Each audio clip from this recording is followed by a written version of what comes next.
Bismillahirrahmanirrahim. Assalamualaikum warahmatullahi wabarakatuh. Perkenalkan, nama saya Melinda Rohmatika Arumdati, Koas Bagian Radiologi Fakultas Kedokteran Universitas Islam Sultan Agung di Rumah Sakit Islam Sultan Agung Semarang. Pada video kali ini, saya akan mempresentasikan mengenai buku Radiologi Diagnostik FKUI edisi kedua. Di sini saya akan membahas bab 12, yaitu mengenai sistem reproduksi wanita. Sebelumnya untuk sistem reproduksi wanita itu dibagi menjadi dua, obstetrik dan ginekologi.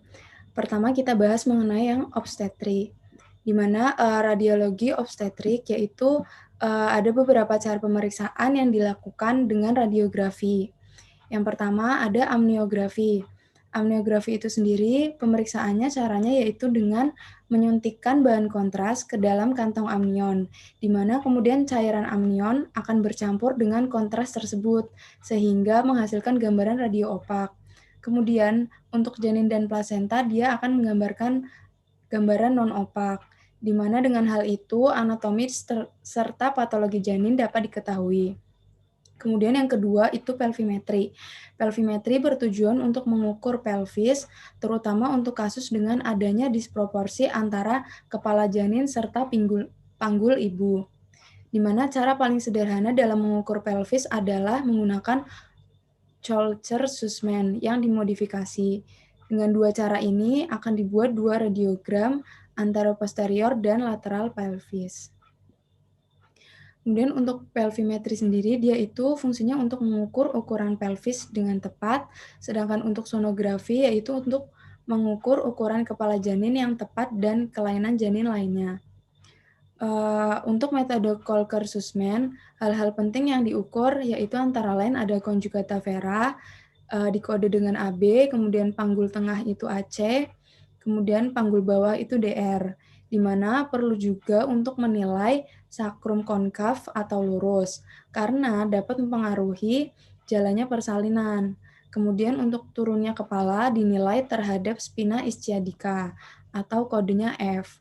Kemudian untuk cara Schwarz, itu hal-hal yang diukur adalah diameter melintang pintu panggul atas atau AA, kemudian jarak antara spina ischiadica panggul bawah, panggul tengah maksudnya, itu kodenya BB, dan jarak antara tuber ischiadicum panggul bawah dengan kode CC.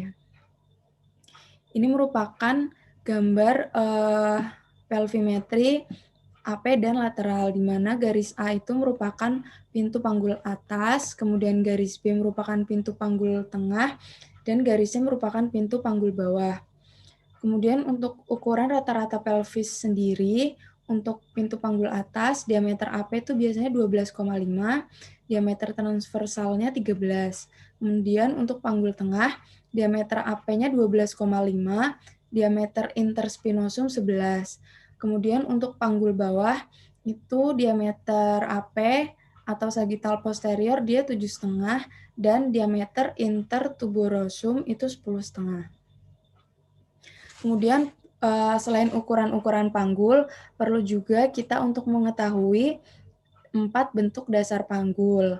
Pertama, kita lihat bentuk ginekoid. Bentuk ginekoid ini dia menunjukkan pintu panggul atas yang bundar. Di sini bundar yaitu P dan A sama. Kemudian yang kedua ada bentuk antropoid, di mana bentuk antropoid ini diameter melintangnya dia lebih sempit dibandingkan dengan conjugata vera. Kemudian bentuk platypeloid, dia bentuknya lonjong dengan aksis panjang dalam ukuran yang melintang, platypeloid. Kemudian untuk bentuk panggul android, dia bentuknya seperti segitiga dengan ukuran-ukuran yang agak sempit. Kemudian yang ketiga ada radiografi abdomen dalam obstetri, di mana radiografi dalam obstetri sebagian besar dia sudah ditinggalkan karena berhubungan dengan radiasi yang terpapar pada janin, terutama banyak pada pemeriksaan pelvimetri proyeksi TOMS, di mana proyeksi TOMS ini yaitu pasien posisinya setengah duduk untuk memperoleh radiogram pintu atas panggul. Namun, meskipun demikian, pemeriksaan ini masih bisa dilakukan pada keadaan-keadaan tertentu. Misalnya pada pertama patologi pada ibu yang memerlukan tindakan segera. Kemudian yang kedua untuk menentukan umur kehamilan jika pasien baru datang pada dokter pada akhir kehamilan serta tidak ada waktu untuk mengikuti perkembangan janin dengan USG. Kemudian yang ketiga untuk mengkonfirmasi adanya kelainan janin atau kematian janin. Di sini gambar kedua didapatkan foto abdomen bagian bawah, adanya kematian janin intrauterin, di mana kepala janin di bagian bawah dan tulang punggung di sisi kiri. Setelah kita sudah membahas bagian obstetris, sekarang kita membahas bagian ginekologi. Untuk pencitraan atau imaging dari ginekologi, itu dapat dilakukan dengan beberapa cara. Pertama ada foto polos abdomen, kedua ada barium per OS atau per oral, kemudian yang ketiga ada radiogram toraks, yang keempat ada barium enema kolon, yang kelima ada pemeriksaan dengan tomografi komputer, yang keenam ada hysterosalpingografi atau HSG, dan yang terakhir ada piologram intravena. Di sini saya hanya akan membahas mengenai hysterosalpingografi serta piologram intravena. Hysterosalpingografi atau HSG ini dapat dilakukan sendiri oleh ahli radiologi dengan atau tanpa bantuan fluoroskopi.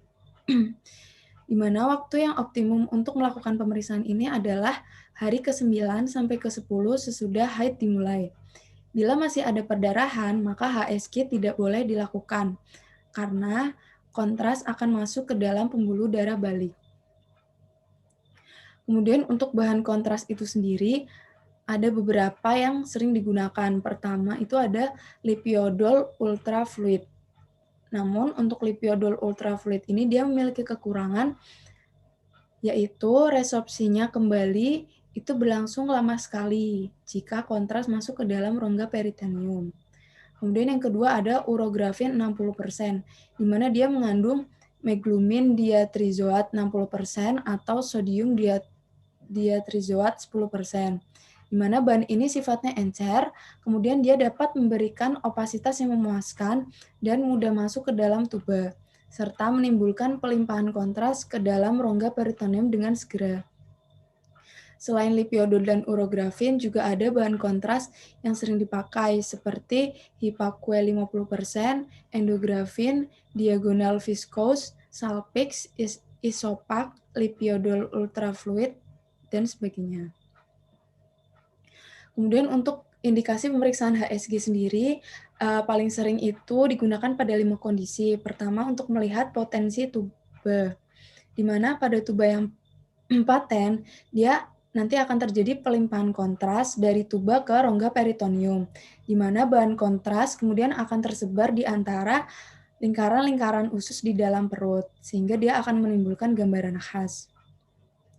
Kemudian yang kedua untuk mengetahui kelainan-kelainan uterus, yang ketiga untuk menilai kanalis services, yang keempat untuk pada kondisi pos operasi tuba untuk sterilitas guna menentukan berhasilnya tindakan operatif. Kemudian yang kelima untuk menentukan posisi IUD apakah masih ada di dalam kavum uteri.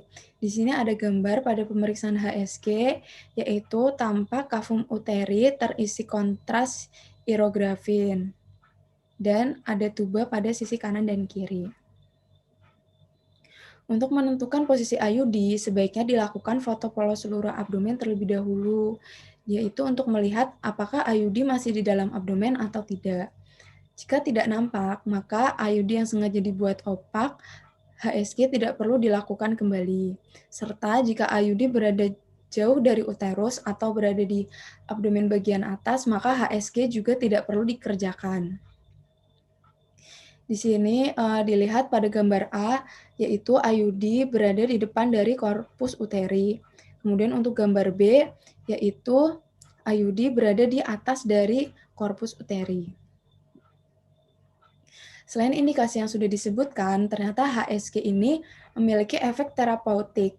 Penulis serta komunikasi para ahli obstetrik ginekologi di Indonesia menyatakan bahwa kehamilan sering terjadi setelah dilakukan pemeriksaan HSG, di mana Shen DKK memberitakan bahwa kehamilan itu terjadi segera sesudah pemeriksaan atau dalam 3 siklus setelah pemeriksaan dilakukan. Kemudian Robbins dan Shapiro mengatakan dari 889 wanita, dengan pemeriksaan HSG, 134 diantaranya menjadi hamil, di mana kemungkinan besar bahan kontras membuka secara mekanis obstruksi yang disebabkan oleh sekret, kemudian melepaskan adesi, ramat-ramat yang ada di dalam tuba, serta meluruskan bengkokan tuba dan menimbulkan peristaltik yang lebih aktif karena masuknya bahan kontras. Selain itu, ada indikasi lain dari pemeriksaan HSG. Yang pertama itu ketika ada kasus inseminasi buatan, di mana sebelum inseminasi dilakukan, ada baiknya HSG dilakukan terlebih dahulu untuk melihat apakah ada kelainan pada traktus genitalis. Kemudian yang kedua, pada keadaan abortus habitualis yang trimester kedua, dengan pemeriksaan HSG ini, lebar dan konfigurasi ostium uteri internum dapat diketahui, di mana jika lebih dari 7 mm, maka mungkin adanya inkompetensi serviks yang menjadi penyebab abortus habitualis. Kemudian yang ketiga itu pada post-seksio cesaria, yaitu untuk melihat parut-parut pada serviks dan uterus. Yang keempat pada tumor maligna cavum uteri, yaitu untuk melihat lokasi, ekstensi, serta bentuk tumor. Dan yang kelima pada perdarahan pervaginam sedikit, contohnya pada mioma uteri, polip endometrium, serta adenomatoros. Yang keenam, ada graviditas ekstrauterin yang lanjut, di mana jika secara klinis dan radiogram polos abdomen masih sukar untuk membuat diagnosis yang pasti, maka dilakukan HSG. Di sini pada gambar, tampak cavum uteri berada di samping kanan, kepala janin di sisi tengah, di luar cavum uteri. Selain kita bahas indikasi, di sini juga kita sebutkan ada kontraindikasi dari pemeriksaan HSG.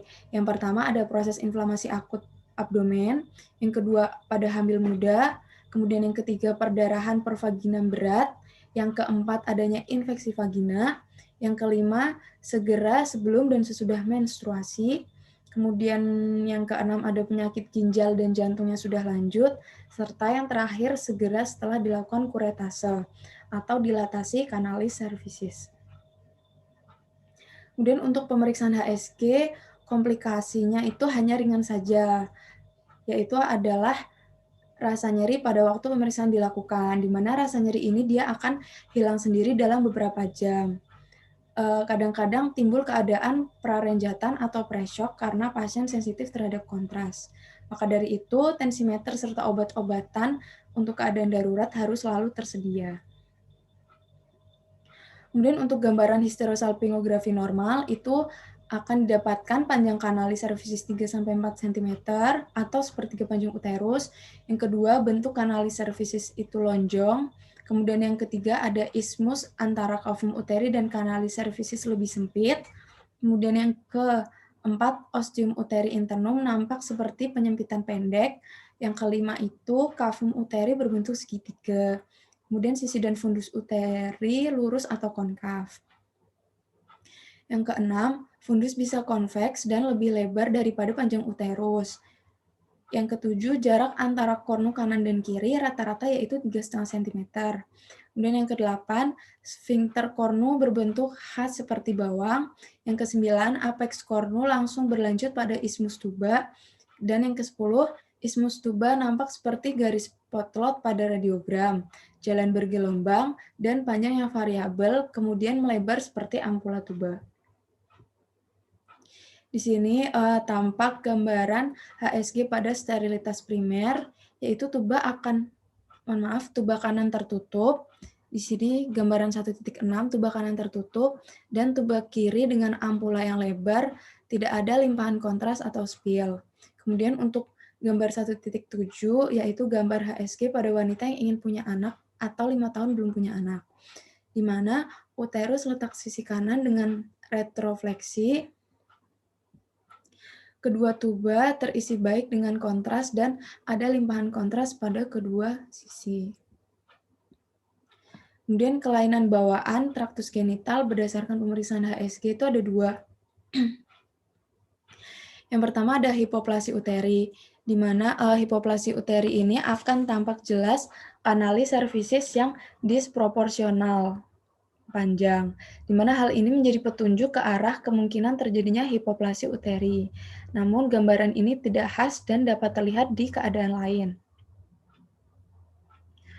Kemudian bentuk segitiga khas pada hipoplasi uteri itu masih dipertahankan, tetapi isi dan kavum uteri menjadi kecil, yaitu 1 ml sudah cukup untuk mengisi uterus, di mana biasanya diperlukan kira-kira 1,5 sampai 3 ml untuk mengisi seluruh kavum uteri.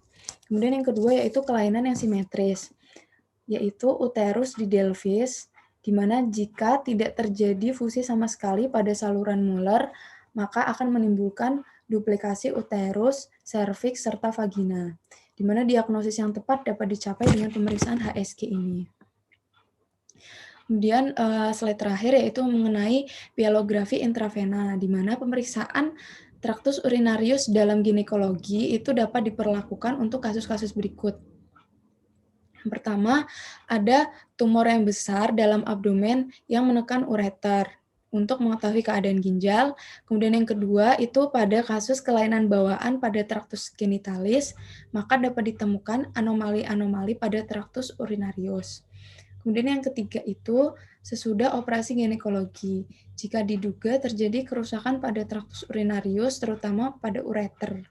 Serta yang keempat itu untuk tumor ganas pada ovarium atau uterus stadium lanjut yang dapat mengadakan infiltrasi ke ureter dan vesika. Baik, sekian yang dapat saya sampaikan. Terima kasih atas perhatiannya. Semoga bermanfaat. Wassalamualaikum warahmatullahi wabarakatuh.